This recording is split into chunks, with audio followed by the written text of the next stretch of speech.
TV7 Israel News is made possible thanks to your generous donations. Shalom, good evening. This is TV7 Israel News broadcast to you from Jerusalem. And in today's top stories, French President Emmanuel Macron scolds Iran amid slow progress on nuclear talks. Hezbollah urges its domestic rivals to avoid foreign actors from driving Lebanon into civil war. The Iranian-backed Houthis in Yemen conduct yet another cross-border attack against Saudi Arabia. Israeli President Reuven Rivlin, accompanied by IDF Chief of General Staff Aviv Kochavi, concluded a three-day trip to Europe last night, during which he attained a warm embrace from his counterparts in Berlin, Vienna, and Paris. After completing his scheduled trip in Austria on Wednesday, during which he held meetings with his Austrian counterpart Alexander von der Bellen and Chancellor Sebastian Kurz respectively, the Israeli head of state traveled to France, where he was warmly received by his counterpart Emmanuel Macron. The main topic of the separate discussions held was naturally focused on the threats posed to Israel by the Islamic Republic of Iran, including its nuclear activities in recent months, alongside its malign behavior across the Middle East, which seemingly worries Jerusalem's Western allies as well. Nous avons discuté évidemment des récents développements nucléaires en Iran. Et nous avons partagé, je vais être très clair ici, notre préoccupation à ce sujet. Et je le répète très clairement, il n'y a aucune ambiguïté à cet égard. L'Iran doit cesser de détériorer une situation nucléaire des plus graves par l'accumulation des violations de l'accord de Vienne. Il en va de la sécurité de l'ensemble de la région. L'Iran, à cet égard, doit faire les gestes attendus et se comporter de manière responsable. Despite Tehran's refusal to renegotiate the 2015 agreement, the French leader highlighted his country's intention to include limitations on Iran's ballistic missile program and support for terror entities across the region as part of any future agreement. La France est pleinement mobilisée en faveur de la relance d'un processus crédible qui permette de trouver une issue à cette crise, c'est-à-dire de revenir à un contrôle et une supervision du programme nucléaire, mais d'intégrer, comme nous le plaidons depuis 2017, le contrôle aussi de l'activité balistique de l'Iran dans la région. President Rivlin, for his part, seized the opportunity to underscore Israel's resolve to thwart Iran's entrenchment in Lebanon. לא נאפשר התבססות איראנית בלבנון באמצעות החיזבאללה. אין לנו מחלוקת טריטוריאלית או מלחמה עם העם הלבנוני. אנחנו רוצים להיות שכנים טובים, ואנחנו גם תקווה שידידינו, ובכללם ידידינו בצרפת, ימשיכו לתבוע את האחריות של ממשלת לבנון על פעילות טרור הנעשית בשטחה ומשטחה. Je crois pouvoir dire que nous sommes l'un et l'autre extrêmement attachés au peuple libanais, là aussi à la stabilité, la paix, et je crois convaincus l'un et l'autre que le temps des responsabilités, en tout cas du test de responsabilité, s'achève et qu'il nous faudra dans les prochaines semaines, de manière très claire, sans doute changer l'approche, les méthodes, car nous ne pouvons laisser depuis août dernier le peuple libanais dans la situation où il est. Historically, since Paris attained a mandate from the League of Nations to temporarily govern Lebanon, which lasted for over 2 decades in the first half of the 20th century, France continues to serve as an unofficial guarantor for the Eastern Mediterranean Republic. Therefore, when deep-rooted corruption alongside repeated disasters struck Lebanon, the French leadership moved to mobilize the international community in a declared bid to save the country from inevitable collapse. Nevertheless, pledges given by Lebanon's sectorial leadership to reform the country last August, a prerequisite to international support, have not been upheld, driving the country deeper into economic distress, with the Lebanese lira losing a third of its value in the past 2 weeks alone and roughly 90% since late 2019. Consequently, essential stores throughout the country are inevitably driven into bankruptcy.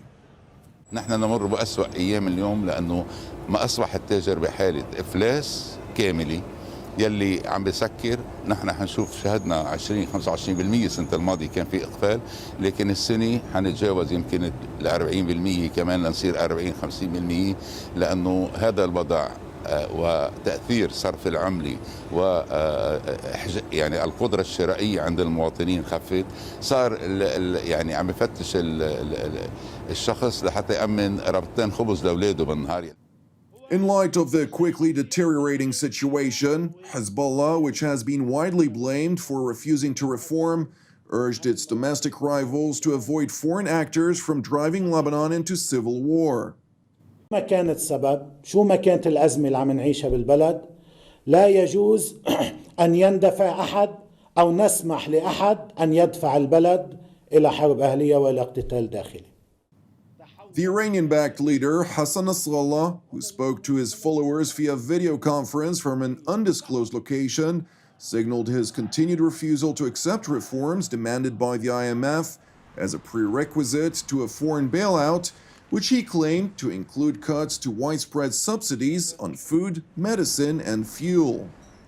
مثلا إذا إجا صندوق النقد الدولي وحيجي بده يقول لك رفع الدعم عن المواد الغذائية والدواء والمشتقات النفطية، وهذا اللي عم ينشغل عليه هلا. يعني عمليا سيتم إيصال البلد إلى خيار من هذا النوع.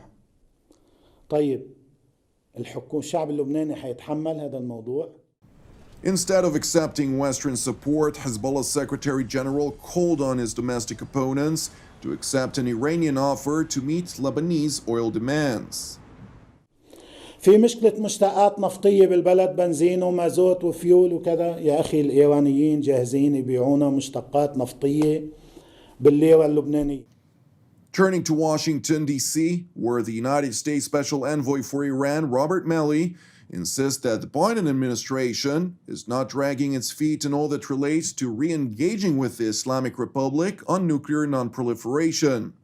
In an interview with Voice of America Persian at the State Department, Malley reiterated Washington's position.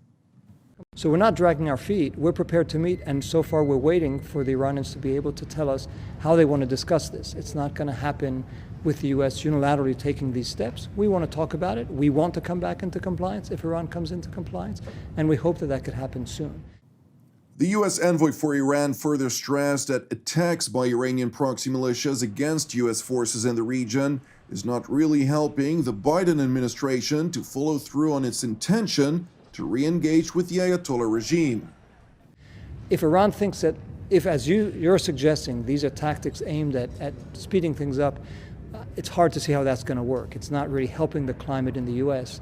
to have Iranian allies take shots at Americans in Iraq or elsewhere, and the U.S. will respond, as it has responded, and it will continue to respond.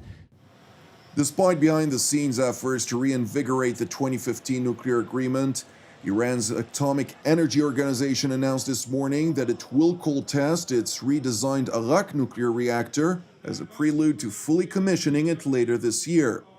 According to regime-owned media reports, cold testing, which usually includes the initial startup of fluid systems and support systems, will take place earlier in the Iranian New Year that begins this upcoming Sunday. Turning to the city of Istanbul, where Turkish Foreign Minister Mevlut Çavuşoğlu hosted his Iranian counterpart Mohammad Javad Zarif for a meeting this morning. Ahead of the meeting, the Turkish Foreign Ministry released a statement in which it noted that bilateral relations between Turkey and Iran, as well as current regional and international issues, will be discussed. And while no additional details were given, Turkey's Meat Intelligence Agency chief Hakan Fidan joined Ankara's top diplomat for the meeting, which, according to local contacts, indicates that tensions with Tehran in all that pertains to Iranian proxies operating in northern Iraq were discussed. Turning to Yemen, where the Iranian-backed Houthis have yet again conducted a cross-border attack against Saudi Arabia's Abha International Airport, situated in the southwestern part of the kingdom. According to Houthi spokesperson Yahya Sarih, the bombardment by means of Qasef 2K drones, commonly referred to as suicide drones, came as a response for, quote, the escalation of aggression and its total blockade of Yemen. This is the third cross-border attack by the Iranian proxy against the Kingdom of Saudi Arabia this week. And while an outcry by the United Nations led the Biden administration to the revocation of the terrorist designation of Ansar Allah, the Arabic term for the Houthi militia, the same officials who warned of the implication of the designation are now voicing outrage over the Houthi refusal to negotiate a ceasefire. I'm alarmed, to be very frank, that the mere fact of meeting across a table to discuss with us or with others or with each other the contours of ending the war is being framed by some, not by all, as a concession rather than an obligation, as a transaction rather than a priority.